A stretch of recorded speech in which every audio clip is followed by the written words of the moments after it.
Good evening and welcome to Tennessee Volunteers Live on the Voice of College Football Network. Tucker Harlan and Jordan Binkley here with you on this Monday night. Hope all of you are doing well. If you're new here to the channel, please like, share, and subscribe to Tennessee at the Voice of College Football on YouTube. We are live every Monday at 8 Eastern Time.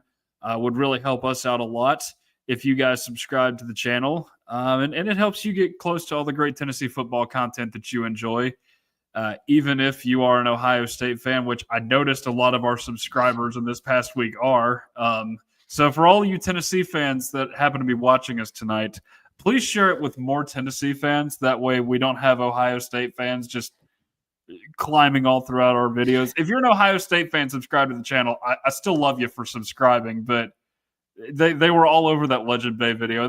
They said some mean things to Dan Harrelson too. Dan is one of the nicest guys in media, so that was unwarranted. They did like me though, so that was at least nice of you guys to leave those kind words to me. But don't go at my boy Dan.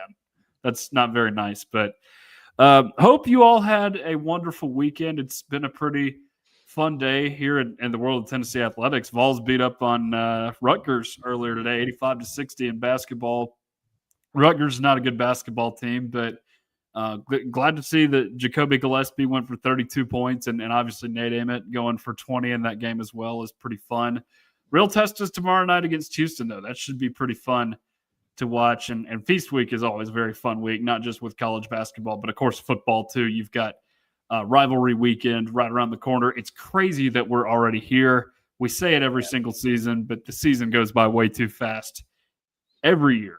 So it's been a fun season, but I wish it lasted longer than just the 3 months that we get every year. Titans looked not terrible yesterday. That's at least something.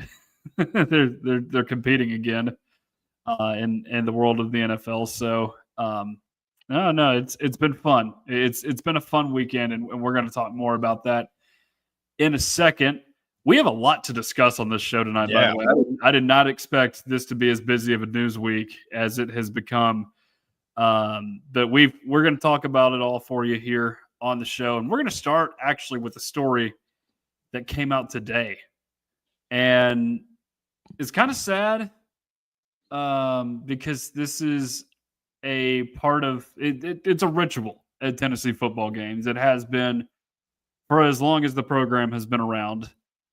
And Smokey 10's successor, Smokey 11, is going into retirement. The first person I saw that news break from was our good friend Ryan Shumpert at Rocky Top Insider. We've had Ryan on this show before, but an official statement from the university today, despite the extensive efforts of his handlers, trainers, and veterinary team, Smokey 11's reserved temperament continues to affect his effort in public outings. So they are moving to retire Smokey 11. And basically he had been the Smokey in training for a couple of years at Tennessee. And he was running around like he was a little unhinged down there on the sideline, I guess is the best way to put it. Like he didn't know what to do with himself. And honestly, like, if you're a dog and you're around 100,000 screaming people, would you be able to control yourself? No. With the way your brain functions. I mean, I love dogs, but like this, honestly, it's hard. They're very overstimulated in an environment like that. So hate that happened today, but Smokey is not the career path for every blue tick coonhound. Let's just call it that way. Yeah, no, and honestly, I mean, if it wasn't for him, it just wasn't for him. I mean, you don't need to force Smokey to do all this stuff that might be hard on him, stuff that he doesn't necessarily want to do, because at the end of the day, he's just a dog, man. He's just a dog that just grew up in this family bloodline where they're like, hey, you're going to come down here, you're going to be like our mascot. Everyone's going to cheer for you. Everyone's going to freak out seeing you. And I know dogs love attention, but I mean, I also know that they don't love sound too much either. And I've always wondered, talked to my girlfriend about this several times. Like, I don't know how Smokey, how Uga, how any of these dogs in college football, I don't know how they're able to stay calm and not like freak out, because I mean, I foster dogs. I know that some dogs are just scared at the sight of people, let alone 100,000 people screaming, drunk fans and everything. And they got their own. And one thing I've always loved about Smokey too is because he's walked past me a couple times, of course, like going to Tennessee games. He's always got his security squad with him. Like he's got his own secret service. It's like, you have that thought in the back of your head, like, what if I go up and pet Smokey? But that probably wouldn't be a good idea. But it's cool that we have these mascots. It's unfortunate that Smokey 11 wasn't able to make the cut, but it is probably best for him. There'll be another Smokey that wants more of the attention and will be ready to handle all that. Yeah, I remember being around Smokey 10 a couple times. I had a picture made with him once upon a time. That was right before I started at Tennessee. Trying to think any other interactions with him. Like when I was on the sidelines in 2021, I saw him every now and again. And one thing too to remember about those blue tick coonhounds and really hounds in general, the moment they hear something that's like a loud noise and it kind of registers with them, they just start howling like crazy. I remember being on the sideline my sophomore year of college and standing out there. They're about to open the tee. I'm in the what is that, northeast corner of the end zone, and of course the fans are loud, but I can hear this awful sound to the right of me. It's Smokey.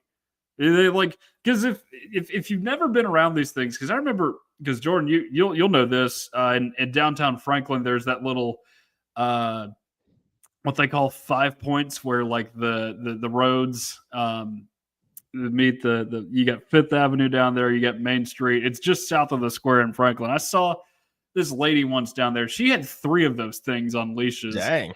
And they must have heard something, because I started walking in the other direction, and I'm probably a good half mile away with my family, and they all just start going ballistic. Those dogs are not quite like some of the other dogs. And for one, the other thing you have to understand with Smokey is that he's got more game day responsibility, I guess you could say, than say Uga, because Uga is in his house. It's not like they're going to run laps with Uga around the field. Like those bulldogs, they can't. That'd They be can't torture. run with their leg. It'd be awful. It'd be so awful. But now Smokey, he's got to be able to run through the end zone, and clearly, you could tell when he was still in training, he just wasn't going to be able to pull it off, just because he would lose focus on the task at hand and try to tug in the other direction, like through the end zone instead of going up and down it. Like, I don't know, man. He wasn't cut out for the job, but there's more to being a dog than just running around through an end zone on Saturdays. Unfortunately, it's the case for most college football fans. There's a hibernation period for some of us, but no, Smokey, he's going to have a much better life after this. I'm confident that he will do great things in his dog life. Oh yeah, and he's going to be a celebrity now too. Hopefully, he can get some fan engagement in, so I can say that I got to pet a Smokey, because that's always been a dream of mine, is to get an opportunity to pet him. I don't know how you go about it, because like I said, there's armed guards like in every direction with them. But it would be a dream of mine. Maybe Smokey 11. Maybe they'll have a meet and greet opportunity at some point, since he doesn't have as much responsibility.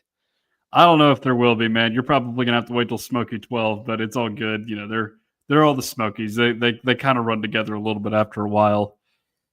Okay, that's enough mascot talk for one episode, but we did have to get that out of the way, because Smokey is he's a key figure in Tennessee athletics, particularly Tennessee football games. Everybody loves seeing Smokey out on the field, and it's sad that this one had to be cut short just because he wasn't able to pull it off. But on to Smokey 12.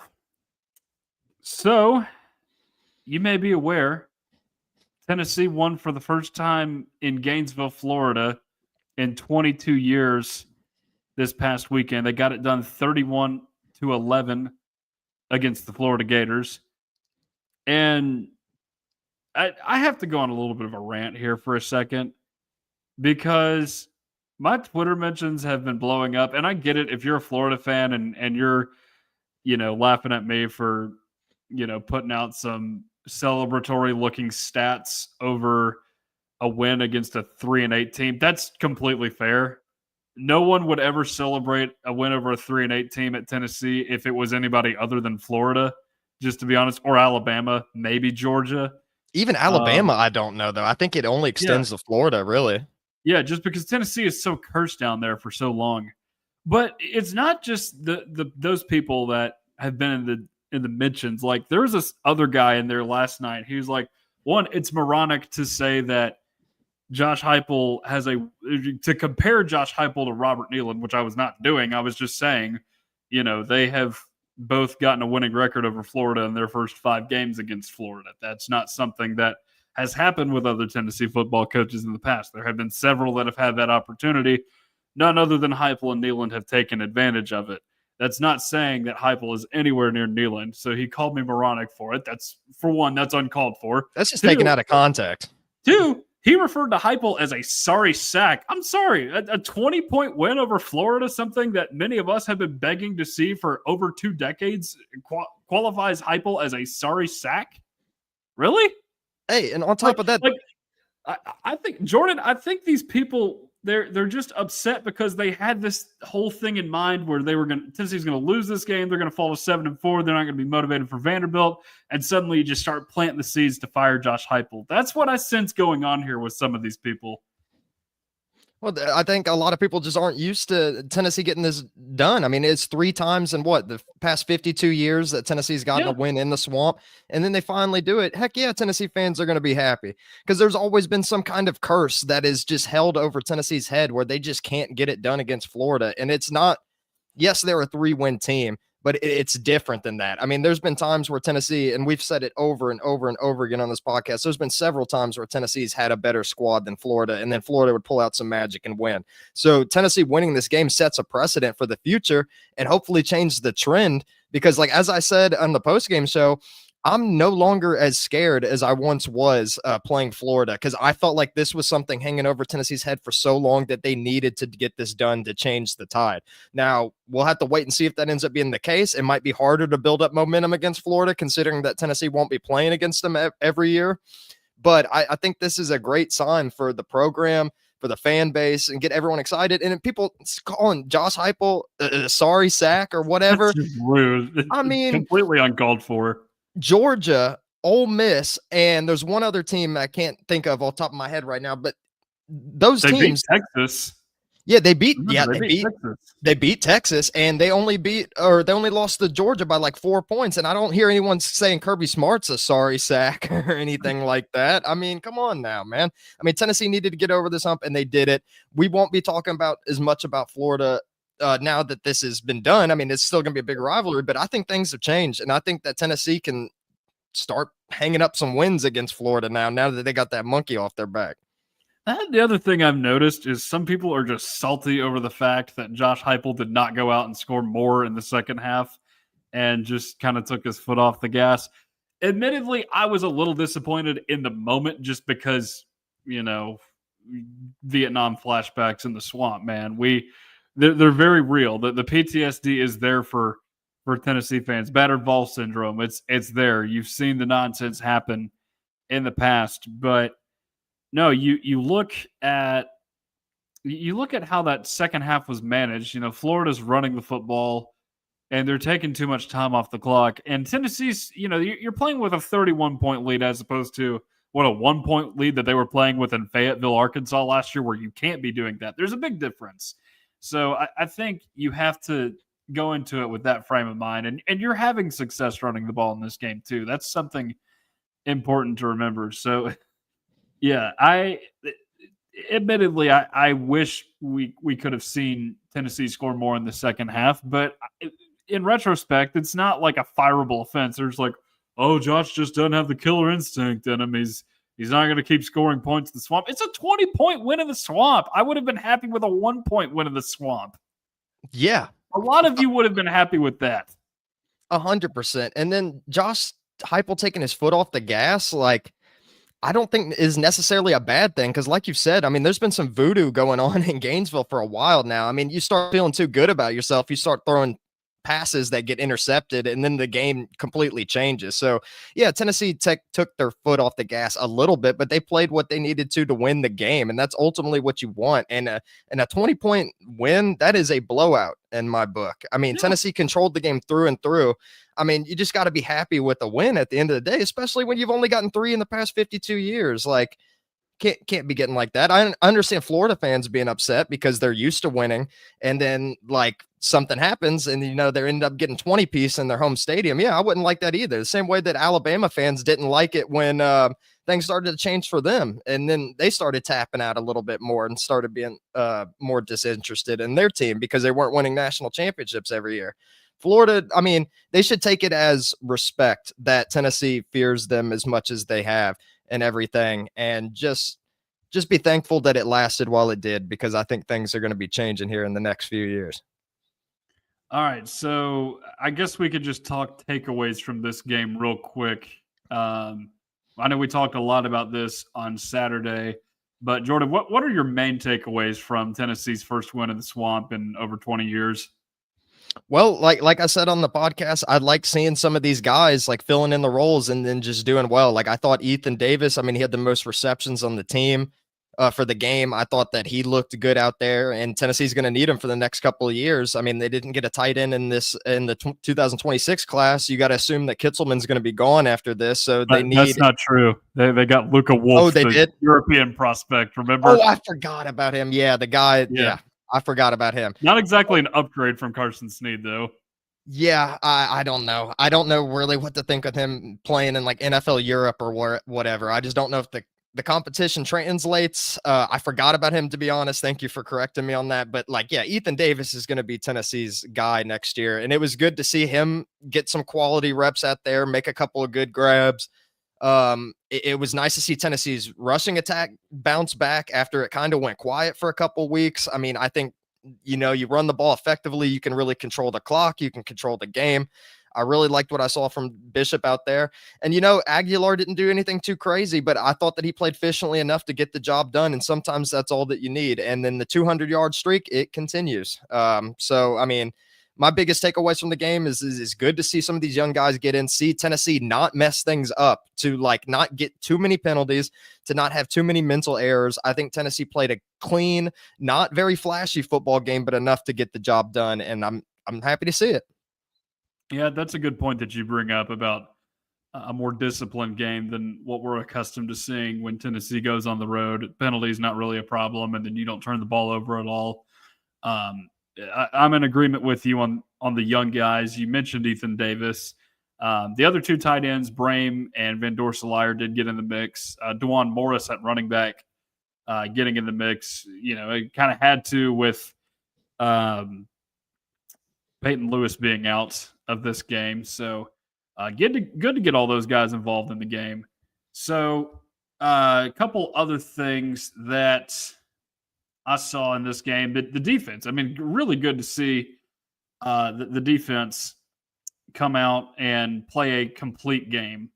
I know they gave up some points there late. The Jaden Ball got loose on that one wheel to score a touchdown late in the game. So it is what it is. But other thing that I had, the run game, just still having it. They have not been as productive on the ground this year as usual.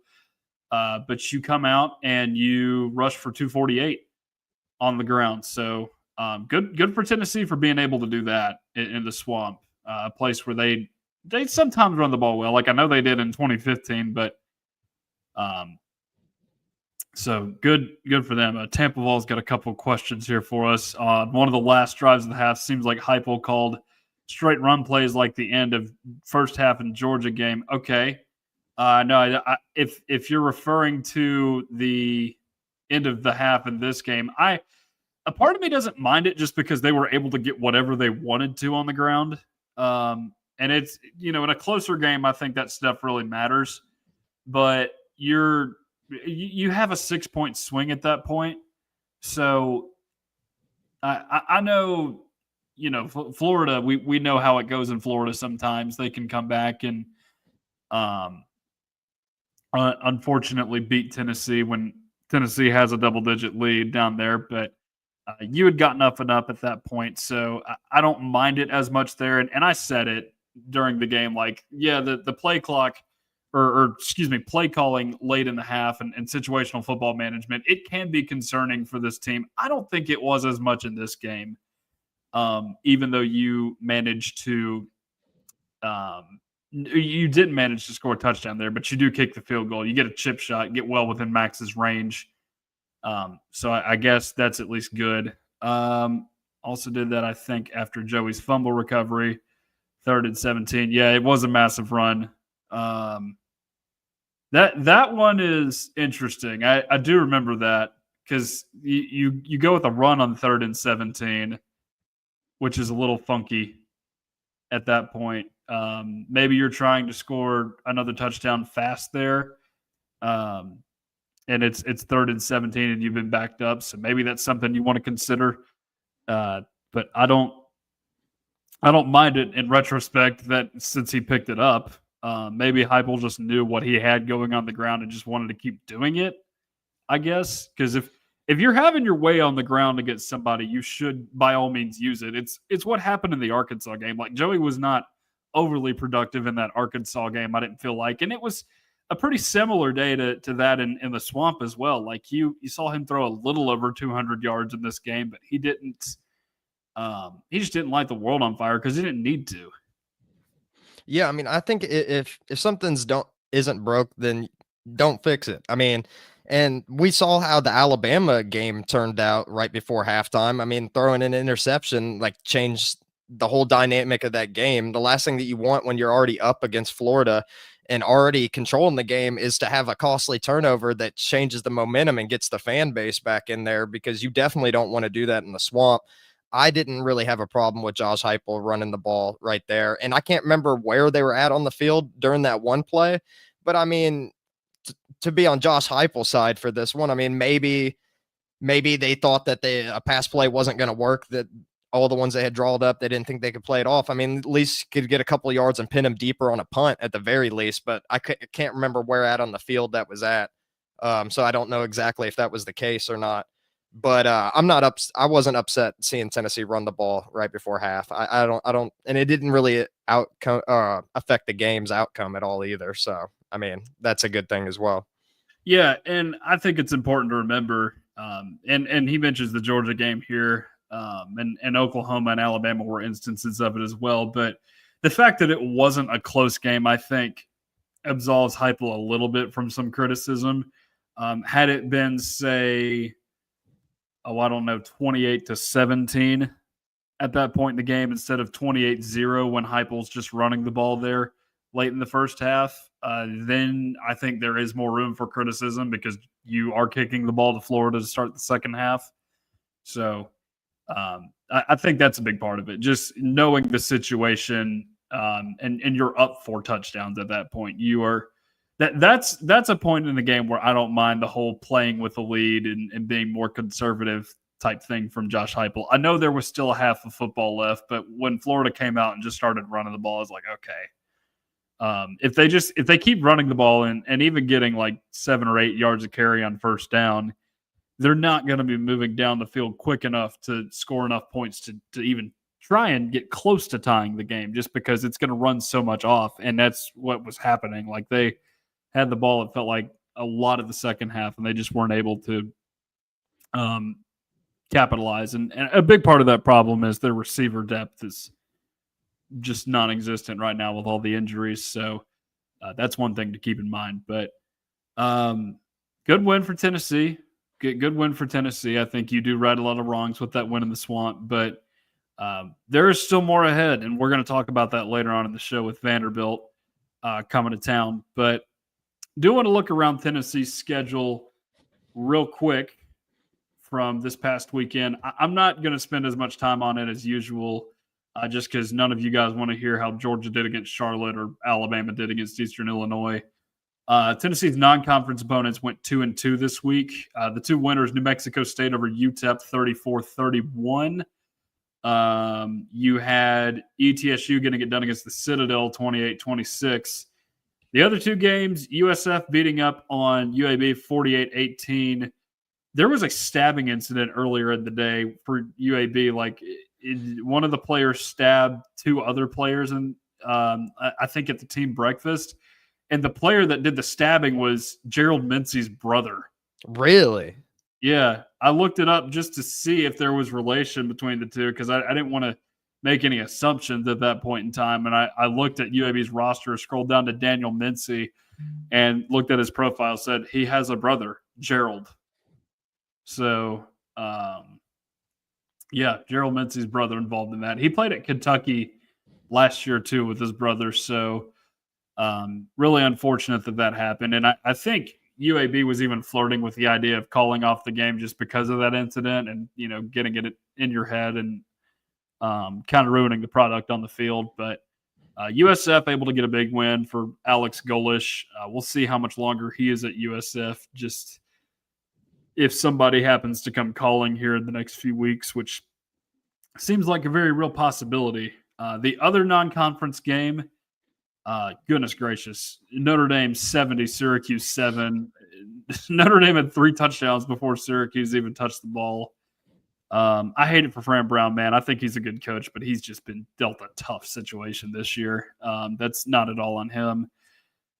With his quarterback blowing out his Achilles the third week of the season. But I do hate that Notre Dame is getting rewarded for a win like that because they got style points against what could be a 3-9 team here at the end of the season. But moving on to the SEC games of importance, which there were really only 3 this past weekend outside of Tennessee, Florida. You had Texas winning 52-37 against Arkansas. This was a close game for about a half, and then Texas really pulled away. As we know, Arkansas's defense is terrible. Arch had, I believe, a career-high 389 pass yards, 4 passing touchdowns, a rushing touchdown, and a receiving touchdown in this game. So career day for Arch Manning against what is an abysmal defense. Taylon Green left the game with an injury following a play where he did like a shovel pass interception. One of the worst looking interceptions I've ever seen. Most unfortunate interceptions. He thought he had a receiver there and he didn't. And then the linebacker sneaks up and grabs it. And in real time, is like, what on earth is that? Hey, the old Carson Wentz. Yeah, exactly. Carson Wentz. That's what I thought the moment I saw it. But one thing, though, they did have their backup quarterback whose name is, oddly enough, KJ Jackson, oddly similar to KJ Jefferson. He did a pretty good job in this game. I think Arkansas, because I don't think they'll beat Missouri, I think they may go down as the greatest 2-10 team of all time in college football.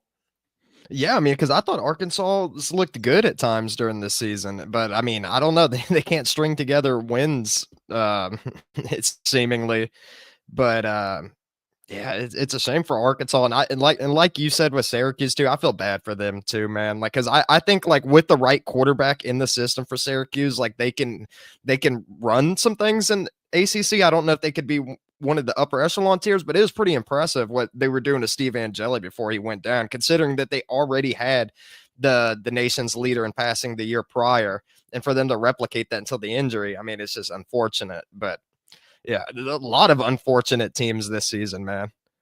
Yeah, tough stuff for both Arkansas and Syracuse. Those right now are the 2 teams that are going to have the worst records on Tennessee's schedule. Texas is 1 loss away from being 8-4, and they play Texas A&M this week, so that could definitely happen. It's not impossible. Just 2 more here on the schedule. Very, very light week on the schedule side. Vanderbilt getting it done 45-17 against Kentucky. Diego Pavia, 484 pass yards and 5 touchdowns, just 1 interception in this game. Game was really over at halftime. I'm pretty sure there was a pregame scuffle at one point.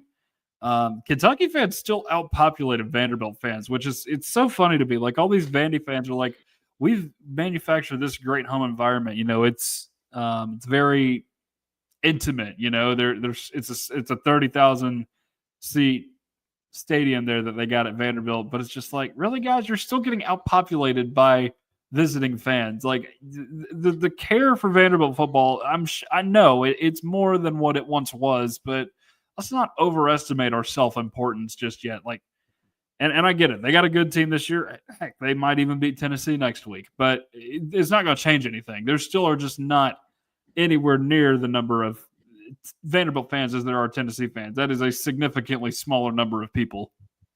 Yeah, and I bet it is intimate. Like it's sitting in a stadium that's smaller than a high school football stadium in Texas with your other 5 fans in the stadium. Like, yeah, I bet it is very intimate with that. But yeah, Vanderbilt. I mean, Diego Pavia, I mean, he's continued to play well throughout this season. I mean, it's definitely something Tennessee's going to have to manage going into the game this Saturday. But yeah, Vanderbilt keeps reeling off wins somehow, some way. I mean, I never once thought that we'd be having a conversation about Vanderbilt potentially going to the playoffs, but here we are. Here we are. Vanderbilt has exceeded many people's expectations, and credit to them for making this game more exciting this year, because I think a lot of Tennessee fans have viewed the Vanderbilt game kind of similarly to like how Florida's treated some of the games in the past with Tennessee. It's like, more often than not, Tennessee is going to get a win regardless of the circumstances. I know it's changed a little bit in the 21st century, but you always like your odds when you're playing against Vanderbilt when you're Tennessee. Typically, this year I do think it's a little different. We just haven't seen a Vanderbilt team this good in literally a century. We've Like not ever. seen Vanderbilt be this good. No, they are abnormally good. Unfortunate for Kentucky, they fall to 5-6, but they could beat Louisville next week and get to a bowl game, and that would be good for Tennessee's sake to just say you have a team on your schedule that is going to a bowl game that you beat. Because right now you're hoping either Mississippi State or Kentucky or both can do that next week. I don't have as much confidence in Mississippi State to do it unless the Lane Kiffin drama really is boiling over and maybe they pull off the upset. I don't know, but I would hope they're able to do that just for Tennessee's sake and the strength of schedule. But if you do beat Vanderbilt, that is automatically your best win on the schedule, as insane as that is to say. Because and I do want to mention this with this schedule this year for Tennessee. And one thing that I'm going to credit Josh Heupel for, despite the fact that this has been in some ways a little bit of a frustrating year, but you've still looked like a competitive football team. One of the big criticisms among Tennessee fans about Josh Heupel is, he's going to win you a lot of games, but there's always that one game that he shouldn't lose, and he ends up losing it every single year.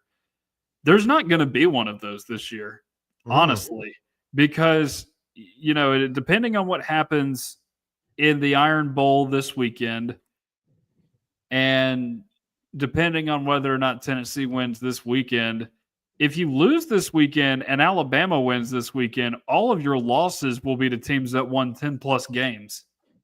Think about that. Yeah, and it's pretty crazy the way that this season has turned out because, like you said, I mean, Tennessee's only losses are against really good opponents, like some of the best teams in college football right now. But their wins, man, it's just been unfortunate with the opponents that Tennessee's faced because, like, some of them have shown flashes. Like, there was a time where I thought Mississippi State was a pretty good football team, but the schedule's just not reflecting it.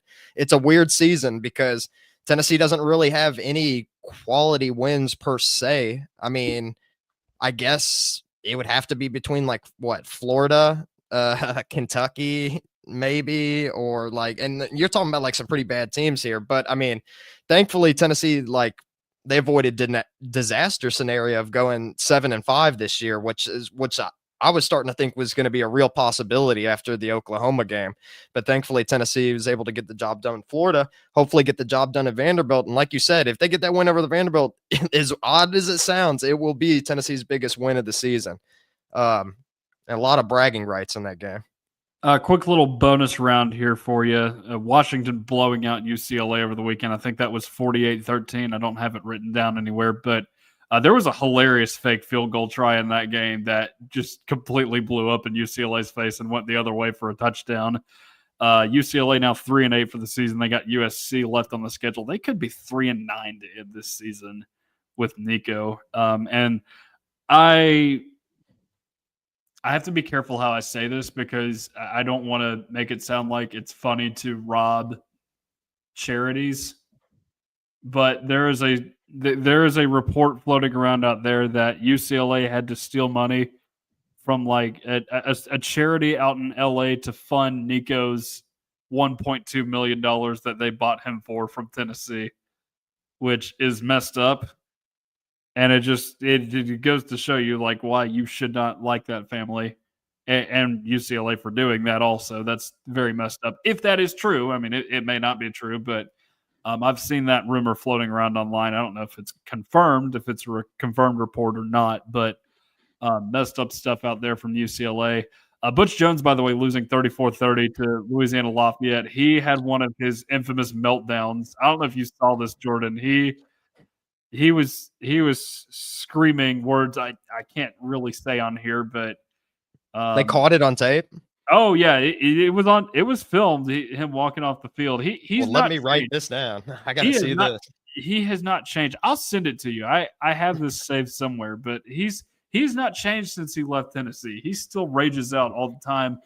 He apparently just completely mismanaged the situation down the stretch. For Arkansas State. So they're now 5-6 playing against Appalachian State in a do or die game as it relates to bowl eligibility. They're both 5-6 going into that game. So always good to see Butch Jones lose. Yeah, and Butch Jones, I've seen in the past couple of years, seeing more people try to defend Butch Jones and try to appreciate some of the things he did at Tennessee. There was a story I heard while he was still the coach that completely changed my mind on him forever. And I don't care if he had like a couple of good seasons at Tennessee. I mean, now I don't know if it's confirmed. It was a while ago since I read this, but I heard, you know Anton Davis, right? Yeah. Yeah, one of the best offensive linemen that ever played at Tennessee. Well, I heard that he was on staff there for something. He wasn't a part of the coaching staff or something. He had some role at the university, and apparently, like Butch Jones was extremely mean to Anton Davis to the point where I think like Anton Davis had like severe he didn't want to show up to work. Like I could be getting this wrong because this is like over a decade long story, but I remember hearing that like Butch Jones mistreated Evolve for Life and kind of made him hate his job and all this. And it's like, how are you going to do that to a guy that like is the reason why you are Tennessee's coach? People like Anton Davis that has paved the way, winning games, being successful. For you to get this opportunity to go to Tennessee, I would be thanking someone like Anton Davis, not bullying him like the reports were. And after I heard that story, I lost all sympathy for Butch Jones. And we saw how much of a character he was in the press conferences too. So is it really that surprising? Yeah, well, you know who Butch Jones's mentor and predecessor was in every step of the way? Brian Kelly. Yeah. So it makes a lot of sense. That does where he gets all those mannerisms from, but there's only one thing you need to know about why Butch Jones is a terrible coach, and it's because he landed on a helmet, and that's the truth. And what do we want from our media?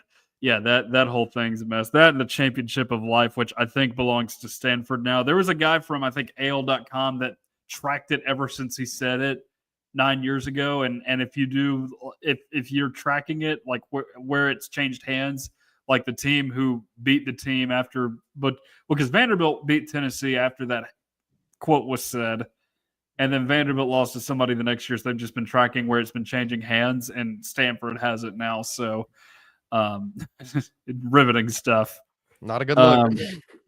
No. But that's enough Butch Jones talk for one show. We need to talk a little bit about the future of Tennessee football, and that involves recruiting. Tennessee got a commitment on Friday from four-star defensive lineman Caden Fife out of Summerville, Georgia. Jordan, your initial thoughts on Caden Fife? Well, I really like his size. I mean, he seems to be a pretty strong player. There was one concerning thing that I saw from him that he's gonna need to fix when he comes to Tennessee. So I saw like 3 or 4 highlights from him where he like picked up WWE like suplex like the running back. I'm like, if you do that in college, like you are gonna get the death penalty, bro. You're gonna be suspended for a game and a half, man. Like you can't do that. I mean, he looks very strong when he's doing it. Like I was saying, like he manhandles some of those players, but man, it makes me nervous when I'm seeing him picking up that running back and dropping him on the ground. Because in high school, you can get away with some stuff like that. Once you start getting to college and NFL, they're gonna start keeping an eye on you more. But I like his strength.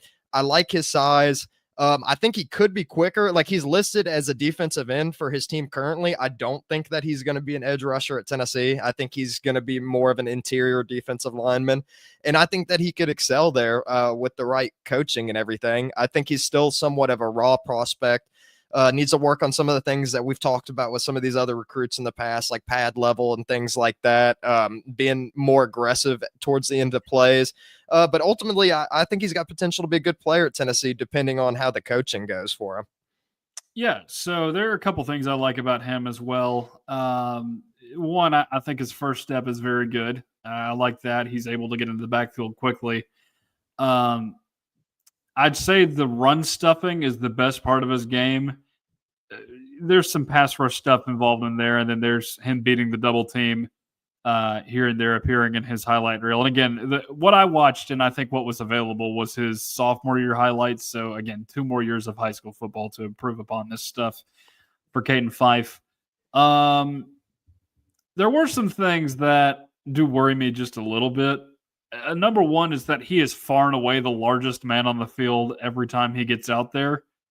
And that's not necessarily a bad thing, but you just think about it like he's easily getting through those blocks. What happens when you're trying to go against offensive linemen that are your size? That's something that you have to think about at the next level. He's going to have to get ready for it. And I know it's Georgia high school football, but he's in I believe their 2A class, which is the second smallest. And that's a part of Georgia, too, that's not heavily populated, that northwest corner of Georgia, like further northwest than Atlanta. Again, he's probably still playing better competition. I'd say 2A in Georgia is probably akin to like 4 or 5A in Tennessee, just with the kinds of competition that you're going up against. But, I don't really like the fact that he's not going against some of the very best players in the state. He's also not on a good team either. I think they went 3-7 this year at Chattooga High School. So you don't love that. And then the other thing, and this is not necessarily relative to his play on the field, but Tennessee got him before the new year in this recruiting cycle. And you look back at this 26 recruiting class, Tennessee did not hold on to very many of those guys that recruited before the new year. So you hope that he sticks with it in this cycle. I think Tennessee, because Tennessee had some guys that stuck with it, like Tyreek King and Faison Brandon, for example, stuck with Tennessee in the cycle. But that's just something to think about, especially like he could get a boost in his rankings because he's like a borderline 3-4 star. I know he's had offers from Alabama and some others, but what happens when some of these other schools that weren't interested in him previously start sniffing around and then eventually they flip him? That's kind of my logic there. And again, you hope that's not the case, but it could happen. It has happened in the past. Yeah, I mean, hopefully he does stick around with Tennessee, but I don't think it'd be the biggest deal in the world if Tennessee somehow loses him, especially because what we've seen with Rodney Gardner and how he's been able to develop players. I mean, Tennessee's got like 4 or 5 like defensive linemen on their team right now that could very well like play in the NFL at some point. So I mean, I'd never truly like worry about like recruits when it comes to like edge rusher or like defensive lineman position because I have trust in the coaching staff to put something together. I mean, I was high on Josh Shell and I don't think he's seen a snap this entire season. One of my bigger misses. You did miss on Colton Hood, to be fair. I did not miss on Colton Hood. I was 1 out of 2 for that one. And I'll admit when I was wrong. Still could be some potential to turn it around. We'll see in the Vanderbilt game. You got the But wrong white defensive lineman picked to click. It was actually Nathan Robinson. yeah, I did not know Nathan Robinson would be as good as he's been this year, but I mean, he's got some strong potential too. And like once these guys all like just can stay healthy, like if they can just stay healthy, I mean, Tennessee's gonna have an elite showing out there. Like I think that's the biggest thing that held Tennessee's defense back this season. And we're seeing the younger guys starting to pick it up now. So I'm not worried about the defense moving in the future, but hopefully Five stays around. I like his size and everything, but like I said, there's still some things that he needs to work on the next level. So Fife is Tennessee's fourth commitment in the class. He joins JP Peace, the linebacker, Philip Fulmer's grandson, the first commitment in the class. You've got Kamari Whitfield, the three-star cornerback from Orlando, and offensive tackle Princeton Uefo, the 6'7", 320-pound mammoth from Siegel High School. So that's four guys that you've got in this class right now. And there's the potential for more actually later this week in the 2027 class. Saturday, to be specific. I don't know when the commitment is just yet on Saturday, but four-star linebacker Amari Sanders is one to watch. He is deciding between, I believe, Tennessee, Georgia, Texas A&M, Miami, and Vanderbilt. He is the number 2 linebacker in this class, and Tennessee has done a very good job recruiting linebackers since William Inge arrived. You know, TJ White and Braden Rouse are 2 top 10 guys in this incoming class. And with Sanders, what's more important about him is he's an in-state guy. He's from FRA, which is in our neck of the woods, Jordan, right off I-65 between Williamson County and Nashville. So a guy that you'd love to keep in state and get within your program, because you start getting guys like that and you're able to close down your borders and keep some of these other SEC schools from stealing some of the good prospects from you. It's a really good sign that you're growing as a football program. Yeah, going into this season, I mean, I thought the linebacker core would be some of the weak points for Tennessee, and they have been to an extent. But some of this young talent coming out, like I mentioned before, Spillman, Perlotti, and then getting Rouse in the future and White.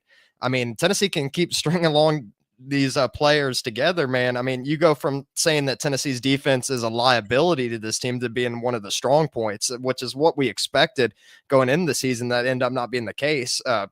Probably because of injuries more than anything, but like, man, like Tennessee is going to have some stacked teams in the next couple of years, and it's really going to show what Josh Heupel is made of.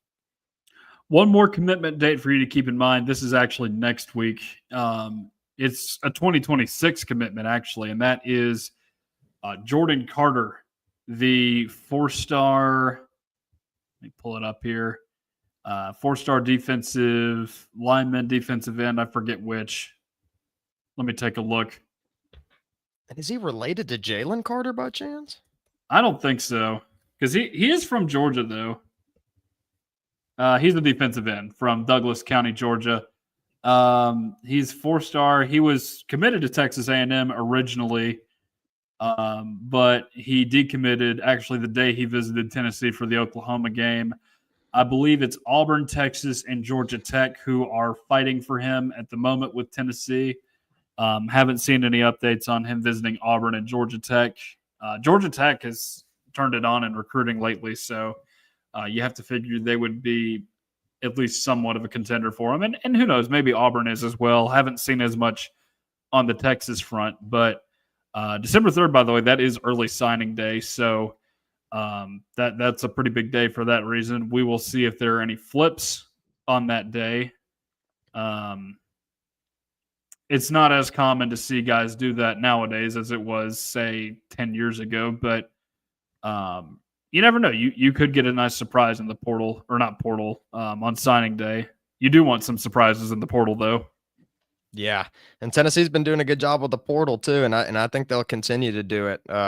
Some good guys there. I mean, I think some people forget McCoy was a portal guy. It's unfortunate that he couldn't play this season. But yeah, I miss what National Signing Day used to be, though. Man, I remember when I was like in middle school, I'd get so excited when there was just one signing day, and then you get excited just seeing like looking up the schedule, seeing when all these players have their announcements, and you get to see who's going through. Like I remember I had a lot of fun with that the year that Josh Dobbs was coming out of high school. I remember being disappointed because Tennessee missed out on a couple other guys. One of them ended up being a huge bust, so I guess Tennessee missed out, or thankfully missed out on him, Derek Green. I was very high on that dude, and then he ended up not doing really anything notable. So I guess Tennessee didn't miss with that one. No.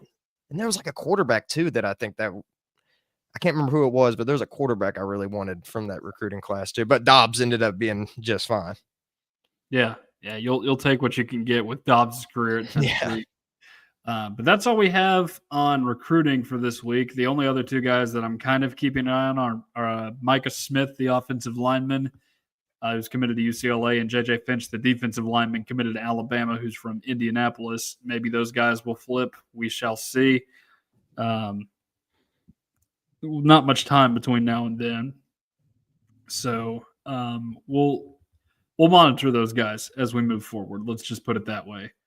But on to the final matchup of the season. Kind of crazy that we finally have our last game of the season, which is sad in a way. I guess we'll be previewing a bowl game, so it's not technically the last, but last game in Neyland Stadium, which is always a little bittersweet. We don't know if this is going to be a bittersweet day for Tennessee in regard to Joey Aguilar, though, because there was some news that came out last week that he has joined Diego Pavia and 16 others in the fight against the NCAA's JUCO eligibility rules. So there is a chance he could come back next year. I think we already knew that, but he said originally that this would be a one-and-done type thing, but now it sounds like he wants to come back to do more. Yeah, I mean, I don't blame him for wanting to come back. I mean, the way that the fan base has just been singing his praises. I mean, this is something he's probably never been used to before. I mean, he came from Appalachian State, and before that, he didn't even know if he was going to have a football career. I mean, thought about being a firefighter at one point, and now he's arguably the face of Tennessee's team, just getting thrown into the fire with very little preparation, and has exceeded almost everyone's expectations. Considering everything that he had to deal with to even become the starter at Tennessee. I go back and forth. I don't know how you feel on this, Tucker, but I go back and forth whether or not I want this to happen for Tennessee. Yeah. Because in ways I feel like it could be great for, coaching up some of these younger guys that are gonna end up being Tennessee's quarterback, whether that's McIntyre or Brandon. But at the same time, you don't want to lose a whole bunch of recruits because you keep a guy around for another year. So what's your thoughts on Aguilar potentially staying? Yeah, that is something I'm in agreement with you on, Jordan. Like Joey Aguilar, I'd love to have another year of Joey Aguilar and seeing what he could do in this system, just because he's worked wonders. He's the best Tennessee quarterback since Hendon Hooker in the Heupel era and in Tennessee football. So I think that would be fun, but we don't need 30-year-olds in college football. I just got to be completely honest. Like, I know these guys who are still playing are, for the most part, Jordan, between our ages, but we're both out of college. We've been out of college for a year or two now. At least I have. And like at some point, you just got to move on. And like my thoughts on this are just like all these guys that are trying to find extra years of eligibility. They're doing it because they don't feel like they have a shot at the professional league, whatever that professional league may be, whether it's the NBA, NFL, maybe MLB, although staying in college longer for MLB doesn't actually help you because you actually tend to depreciate a little bit if you go to college, which is, it sounds insane to say, but that's just what happens. But I would love to at some point, and I wouldn't do this to a Tennessee commit, but I'd love to just sit down and talk to someone that is trying to go to college and play a sport in college and get on scholarship as an incoming freshman and ask them about that, just because that's something that I just wonder how much it's changed now. Like what your perspective of it is like, because I I don't get the sense that many of these guys that are in the Tennessee football program now that are younger are hitting the portal because Tennessee is, actively getting guys out of the portal because for one, Heupel just doesn't believe in using it as much. So, and that's something I appreciate about Josh Heupel. He likes what he has, but he will use the portal when necessary. And I think he's going to have to in a few different places this year. But it's just one of those situations where like you got guys that have been in college 5 or 6 years, and you got these freshmen who are just trying to see the field. And it's disheartening because it used to not be that way. Ever since COVID and COVID eligibility is no longer a thing after this year, I don't believe. But with the JUCO rules now, like you could play 4 years in JUCO and none of it would count for your college eligibility. You could transfer to an SEC school as a graduate transfer in your 5th year and then just be like, oh, wait a minute. All 4 years I played in college were in JUCO. I actually had 3 more years here. I don't like that.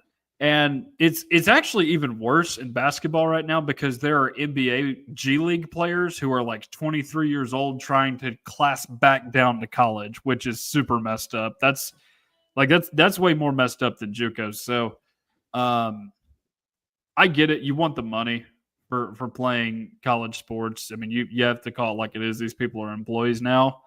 But it does upset me a little bit for some of these younger guys that are trying to get into it.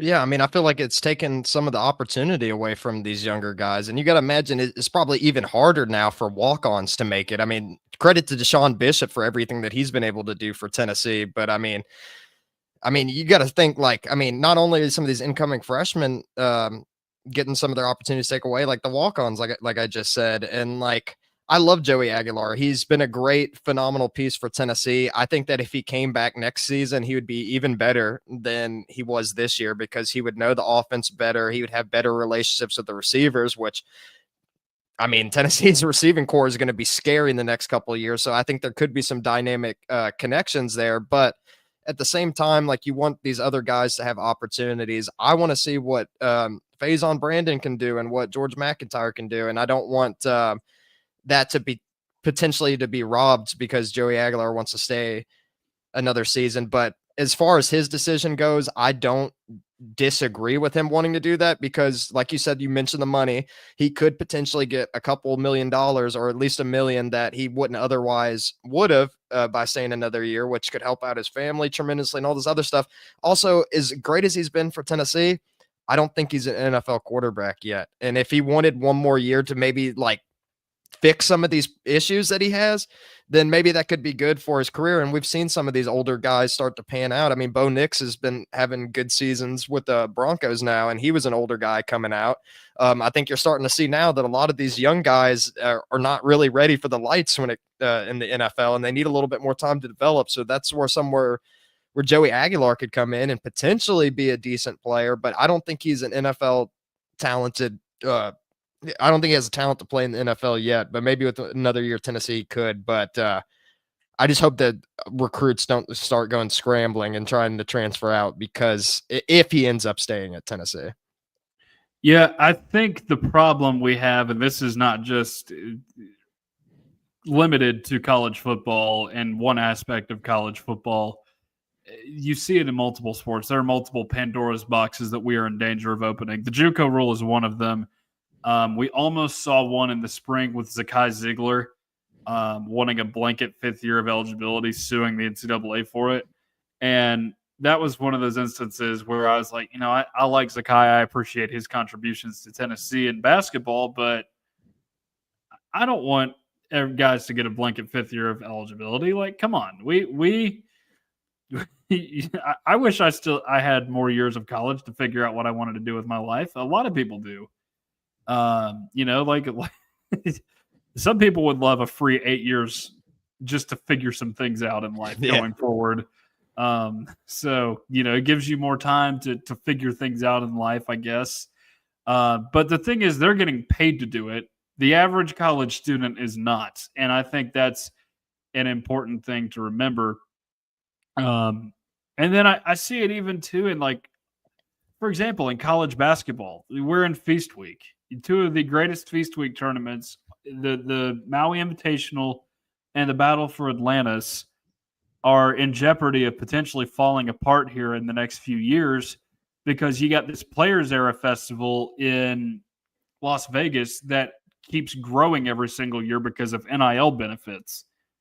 And if you keep that growing and these tournaments can't adapt, they're going to die eventually. Like there's so many things that are happening and not being stopped in college athletics. And there's easy fixes to most of them. The tournament thing, I don't know as much, but like the JUCO eligibility, the NIL stuff, the transfer portal, even that stuff can all be fixed. It's just we have to find a governing body that can fix that stuff and shut the loopholes. Yeah, and it seems like the NCAA is losing more of its power each and every season. And the transfer portal is one thing that's driven me insane for a while now. I mean, because you've seen some great players in college before that did not have that opportunity that were still able to carve out success. And the first person that comes to my mind is Russell Wilson, or even his teammate, JJ Watt started off his career at Central Michigan. And I think that I like the idea of a player sitting out for a season because, you get more time to adapt. You get to go in there. You're still not losing a year of eligibility because you have that red shirt there. But I feel like it just makes you appreciate things more as a player, like having to sit out for a season and to get in there and everything. And there's just so many things about college football or college sports in general that I wish could go back to the old way. But we need, like you said, we need a governing body to be able to enforce that. And right now, it just seems like it's a wild west in college athletics right now. And hopefully things can get fixed so we don't lose some of the traditions and the great things that made these sports special. Like you talked about the invitationals. I've had a gripe of bowl games for a while because they just don't seem like they're as important as they used to be. There are some incentives coming to those bowl games, though. Like I think the Alamo Bowl had some incentives last year with BYU and Colorado. So I think that's changing a little bit. I hope so. And the funny thing is, like some of these bowl games, especially last year with the expanded CFP, I mean, you got one or two good matchups in the college football playoff, and I think part of that is due to seeding. But you look at the bowl games last year; the bowl games were the best postseason games in terms of quality. I know the teams weren't as good, but I mean, they were the most watchable games out there. Yeah, and it's good that they're competing more for these bowl games and stuff, but I think the players and a lot of other people, I think they more think about it as a round in the playoff games than they do as a bowl game. Whereas like things like the Sugar Bowl, the Rose Bowl, that used to stand on its own. That was a good consolation prize for not winning a national championship. It's like, oh yeah, you like the BCS didn't vote you in because you had one loss. You can like, or maybe you're one of the undefeated teams that got screwed. Well, one thing to cheer you up and make yourself feel better about that is saying like, hey, I won the Rose Bowl, which is basically like national championship junior, and you can hang your hat on that. Like there used to be pride with that. That now it's just a stepping stone to win a bigger trophy, which I'm not a huge fan of. Yeah, I don't love that. I do think some of that tradition has been taken out, but I feel like we've gone on another side right here. A lot of rants on this show tonight. Yeah, but I think we had to with this one just because of the legal matters. We needed to get into the situation with Joey. But on to this matchup with Vanderbilt because it's a big matchup. This is the most significant game between these two teams in I don't know how long because Vanderbilt just isn't that good consistently. They're never good, usually, until this season. They're 9-2 now. Tennessee's 8-3 going into this game. And, we mentioned Diego Pavia in this, and I think it's important to try and slow him down. So how do you slow him down? Vanderbilt has been a different offense, a different football team really than what it was a season ago. Because last year, the option was such a big part of that offense. And they used it to their advantage to try to like almost outsimplify people. They were a very disciplined football team last year too, like one of the least penalized teams in the SEC. That's no longer the case with the penalties. But the offense has changed a little bit. The option is still there to some extent, but they will air the ball out much more than they used to. Like they will take the shots to Trey Richardson, Junior Sherrill, another name. He was the guy that ran back the kickoff return for a touchdown last year for Vandy. on the opening kickoff. So you've got some more talent there, and Eli Stowers at tight end is another guy that is a very important part of this team too. So you've got plenty of guys to choose from in this team that can hurt Tennessee through the air, especially. Like they're a much more sound offense last year because they used the passing game to their advantage when they would lull teams to sleep last year with the option. But they're not necessarily lulling teams to sleep this year because they don't feel like they have to anymore. No, I mean, they've been like pretty impressive throughout the season. I mean, they've been putting up a lot of points throughout the year. I mean, they scored 70 against Georgia State. I mean, they definitely have a concerning offense that Tennessee's going to need to get into check. But when I was doing some of my research on this game, I seen that there's a little bit of area that Tennessee can exploit here. Because I know not everyone is as confident about this game as they would have been heading into this season, but Vanderbilt's defense has one of the worst teams in the country in defending the pass. They're 113th right now. That's something that Tennessee can exploit with Joey Aguilar. I mean, they give up an average of 283 yards per game. That's not much more than Joey Aguilar like average, or that's just about around what Joey Aguilar averages for the season. So, I mean, I think if Tennessee can get the passing game going against Vanderbilt, then I think it could be a pretty good game. Now, I wouldn't be surprised if this game ended up becoming a shootout, considering that both teams, I mean, Tennessee has stepped up on defense the past 2 weeks. I will say, like, I think New Mexico and Florida were both of Tennessee's best defensive performances this season. So maybe they've hit the right groove. Maybe they will step it up more in this game. But I mean, on paper, it looks like two teams that are really good at offense and not so great on defense matching up against each other. And although Vanderbilt, I think the scariest thing about Vanderbilt is their confidence in themselves. But if Tennessee can force a couple turnovers in this game and start getting them second guessing and getting in Pavia's head a little bit, then Tennessee could have a good chance against Vanderbilt. But I know that they believe in themselves a lot, especially Pavia. So they're going to come out there swinging, I would imagine, probably from the jump of the game. Like, I don't think Vanderbilt's going to pull their punches. But, you know, I'm a little bit more confident in this game after seeing what Tennessee put up against Florida. Yeah, I think that's a good point about Vanderbilt's confidence, is that it's something that, you know, it sounds goofy to those of us outside the program, because it's just like, well, it's your Vanderbilt. Why are you talking so much? And to be honest, it is still goofy. But they need to inspire themselves that they can do this in some way, and this is the way that they feel like they can do it. So that's why you feel like you've seen this team take the next step. Now, I'm going to say this: they've not really had a significant road win yet this season. They're 2-2 in their first 4 road games. The 2 road wins are against a Virginia Tech team that has already fired its coach and hired its next one, and against a South Carolina team who fired its offensive coordinator and has probably got the hottest seat in the SEC, just in terms of not having much trust in its coach.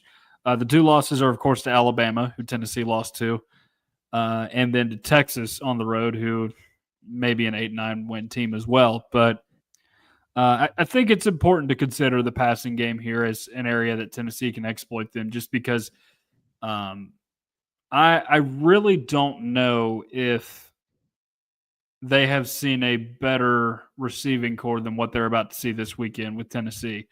You could make a little bit of an argument for Alabama with Ryan Williams and Jeremy Bernard. Those guys are not quite as productive as, say, Brazel and you know, Braylon Staley. Even Mike Matthews is a very productive wide receiver that they're going to have to go against as well. So they haven't seen really a ton of great offenses this year. I know Auburn's offense turned it on in that game, but that's because they had been held back the entire year by a coach that just wasn't good with it. I know Kentucky had a little more inspiration after putting up a lot of points on Tennessee and then beating Florida. But overall, still not a phenomenal offense that they won against. Trying to think, LSU's offense was abysmal for the most part this season. They only won 13-10 against Western Kentucky this past week. I believe 25 points is the most they've scored against an FBS team this season. So it's not as if LSU's offense is anything spectacular. Mizzou, I guess Mizzou's offense is pretty potent, and they were good at stopping the run against Mizzou.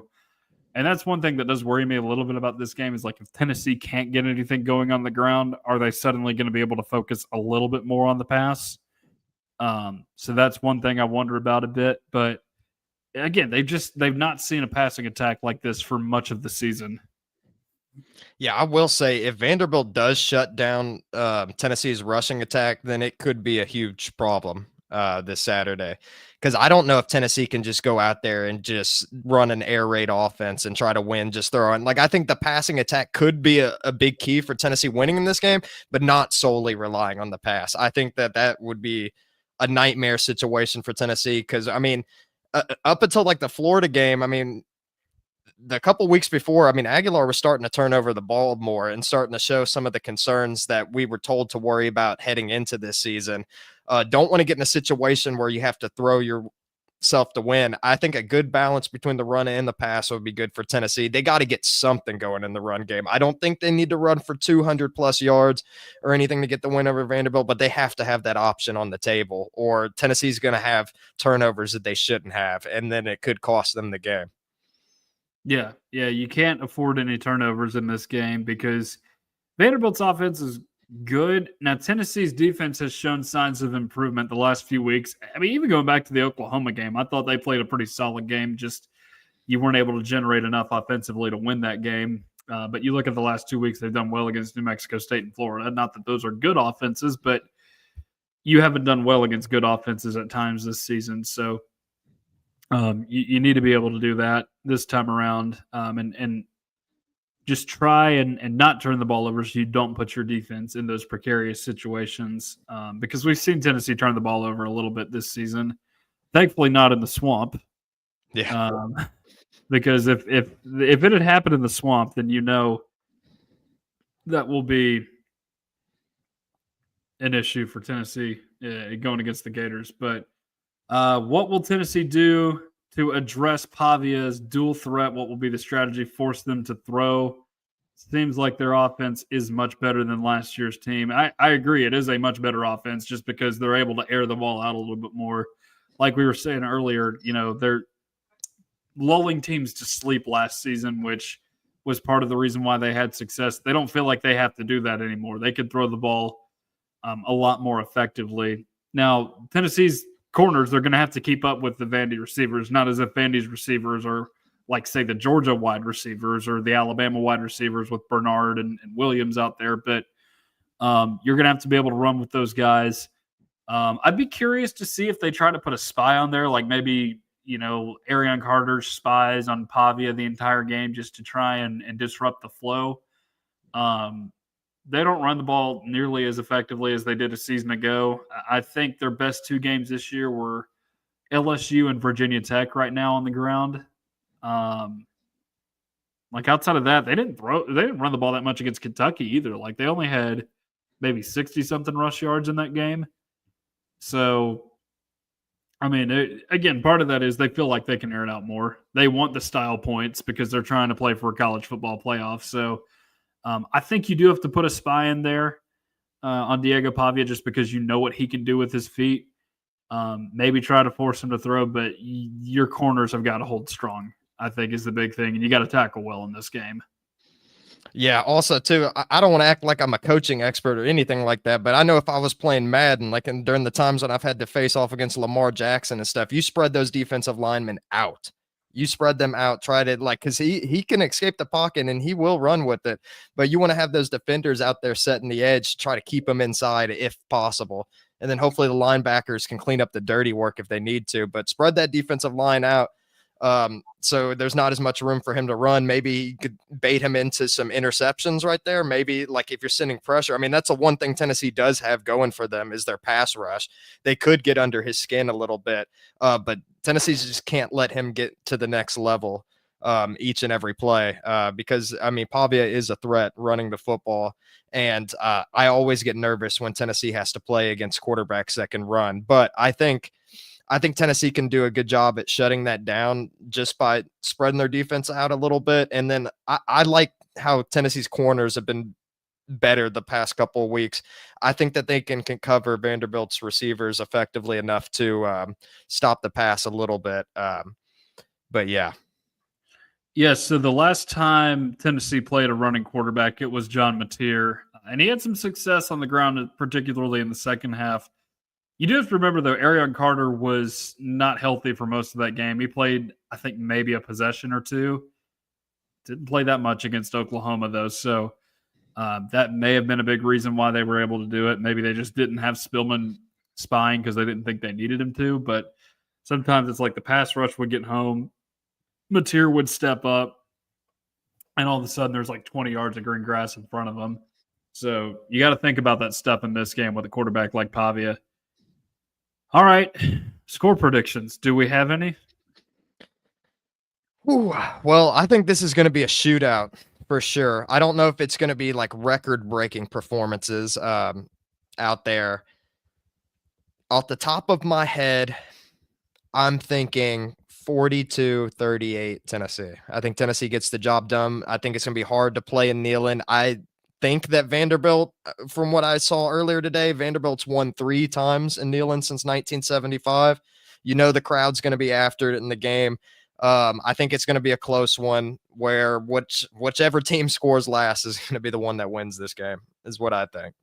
I, for some reason, have 34-31 in my head. I feel like it could definitely be higher scoring than that.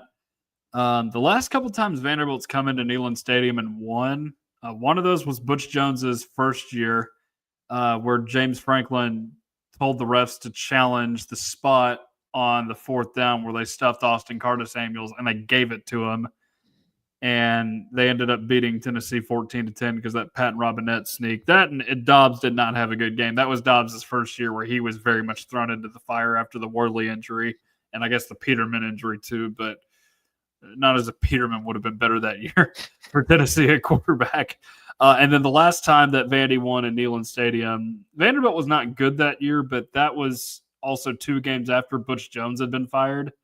So Tennessee was 4-7. They had nothing to play for at that point. Vandy walked out of there with a 42-24 win. Tennessee not motivated at all because they had Brady Hoke coaching the team in that game. But no, I think Tennessee has to be motivated for this game. If I'm Tennessee, I have Diego Pavia saying, "We run Tennessee." That clip from the Bussin' with the Boys episode, that needs to be playing on loop through the facilities all week to motivate the guys. Just because this dude who you won decisively against last season, I know you had a rough first half, but you took the lead at the end of the half and you ended up winning the game. This dude that you beat soundly last year in his own stadium has been running his mouth at you all season long. You're going to let him walk in and just get whatever he wants just because he said all that stuff? You shouldn't let him. And it's not just Pavia either. I mean, I saw clips of Clark Lee like being like afraid to mention Tennessee's name, being like, "Oh, you know who we're talking about. Like, we got to beat them." I mean, they've been thinking about Tennessee since all the way back in August or even in the summer. I mean, this is their big game. I don't know if they knew they were going to be as good as they were this season, but here they are with a chance to potentially go to the playoffs, and they have done themselves a disservice focusing too much on Tennessee, giving Tennessee enough ammunition. You would like to think that Tennessee capitalizes off of this. Like you said, play it from the jumbotrons at practice. Go to sleep listening to that audio. Eat your dinner with your little YouTube pulled out and have that clip going on. And remember what they said about you, because Vanderbilt's run their mouth for way too long with nothing to back it up. Yes, they've had a great season, but they don't really have anything historically to point towards them having any confidence over Tennessee. I think Tennessee players are going to be motivated for this. I think if Arion Carter is completely, fully healthy the way that he looked this last week, I think he'll be leading the charge, reminding everyone, because he seems like a phenomenal leader in Tennessee's defensive group. And you know he's fired up for this matchup. And if he can get everyone else inspired too, there's going to be some head hunting. Watch out for Prelati. Don't throw a pass in the middle of the field or Prelati's going to snatch that body up real quick. Yeah, you better be careful if you're Vanderbilt in this game because you've been running your mouth and you have to go to Neyland Stadium. I would not like it if some Tennessee quarterback had been running their mouth all week leading up to the game in the Swamp this past week because I would feel terrible about it because Tennessee hasn't won down there in so long. Guess what? Vanderbilt's not won in Neyland Stadium in 8 years. Why should you be doing that? So, no, I'd be mildly terrified if I was a Vanderbilt fan and I saw that clip surfacing. But they are playing confident football. There is talk that they could flip Jared Curtis, which is insane. He's committed to Georgia, and they're trying to flip him so he can stay closer to home. Does he have to give back his Lamborghini and the $1 million that Georgia already gave him? Because we know he's got lots of money already, which is I feel like you have to do that because collectives. Isn't that kind of robbery in a sense? Yeah, like, yeah. I don't know how you get away with that. Hunter Yurichek and Arkansas are suing the Iamaleava family over Madden transferring out of there and just taking the money and running. Like you can't be doing that. And honestly, Tennessee should do the same thing with the Carter family, the Boo Carter specifically. You should be doing that and demand that money back because they just wanted the money and then he didn't even want to play. His mom didn't even want him to be here. Again, I know we're straying back into that conversation we had earlier about different Pandora's boxes that have been opened in college athletics, but that's another one that really bothers me. These guys that are getting paid tons of money up front, and then they're just deciding, you know what, I'll loaf around this year. I'm not going to give my all for Tennessee. We don't like that. We don't like that kind of attitude around here. Yeah, no, definitely get that crap out of the locker room, and Tennessee did, and hopefully no other issues arise. I don't think anyone expected all of this off-season drama that led into this season, but thankfully we're getting past some of that now. But yeah, Tennessee needs to put a beating on Vanderbilt, put a statement on there, and then I guarantee you they don't run their mouths anymore if Tennessee like beats them handily in Neyland Stadium. That'll be the last time you hear them speak publicly about owning Tennessee.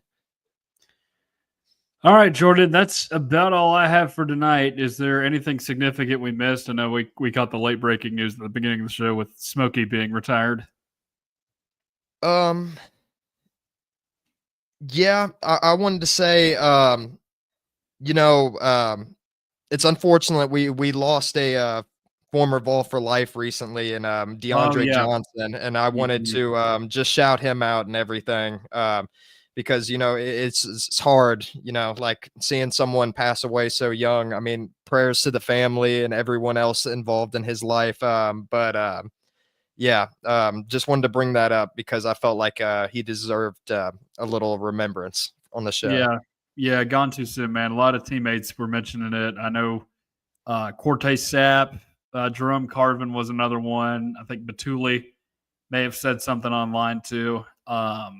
He was here with Pruitt. He transferred to Miami, I think, for 1 year. But man, it's really sad that happened at such a young age. It sounds like a suicide too. So really, really awful to hear that. And it's unfortunate because it happened recently. I don't know if it was a suicide, but Ladero McNeil is another one gone way too soon. That we remember growing up and watching. It was a fun player to watch and a time in Tennessee football where, the teams weren't always the best, but, I feel like those were some of the years where you can bond with some of the players. You have fond memories of them later if they shine during those years. And that's really, really sad. Unfortunate.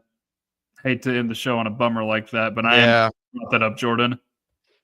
Yeah, so rest in peace, and prayers to all his family and loved ones that are involved. Sad situation. All right. Well, that'll do it for us here on Tennessee Volunteers Live on the Voice of College Football Network. We appreciate all of you guys for tuning in to the show. If you're new here, please like, share, and subscribe to Tennessee at the Voice of College Football on YouTube. Again, we are live every Monday at 8 Eastern Time. We will have a post-game show this week. When it is, it's TBD right now. I don't know if I'm going to the game yet or not. You should. I'm definitely considering going. I'd absolutely considering going. It's just Thanksgiving weekend is weird sometimes. But this isn't the normal Tennessee Vandy game where Tennessee is decent enough and already in a bowl game and they're just god-awful because both these teams are respectable this year, and that's different. So, but yeah, please like, share, and subscribe to the channel. We appreciate all of you, even if you're an Ohio State fan watching this, because I know there's several of you that are subscribed. Our buddy Mark Rogers is, as it turns out, a big Ohio State fan, our proud founder. So that may be why there are a lot of you here. But no, we appreciate all of you guys for jumping in and watching us every single week, even if you are a rival fan. We love the hate watchers here on Tennessee at the Voice of College Football. For Jordan Binkley, I am Tucker Harlan. We will talk to you guys again this weekend. College football is even more exciting when you've got some action on the line, and the games are even better when you're cashing in. And the Voice of College Football is the place to be to get the greatest value. Start with my picks. 75% against the money line, 58% against the spread, and I've got a 40-plus year track record. 11-0 in the college football playoff for me last year against the money line, 8-3 against the spread. And I'm just the warm-up act. Steve Merrill of Wager Talk is our ace in the hole, show stopper. 7 years with the Voice of College Football, over 30 years in the industry. Steve gives us analysis on all the big games, but you can't miss Steve's weekly under-the-radar pick. 28-12 against the spread the last 3 years. You also get picks from some of our top analysts here at the Voice of College Football, including Corey Bratta, Matt Zemek, and Steve Dace. Check out those numbers. Become a YouTube or Patreon member for just $99 per month. Go to the main channel on YouTube, click join, and then select the betting tier. Do the same thing on Patreon. Make 2025 a winner now.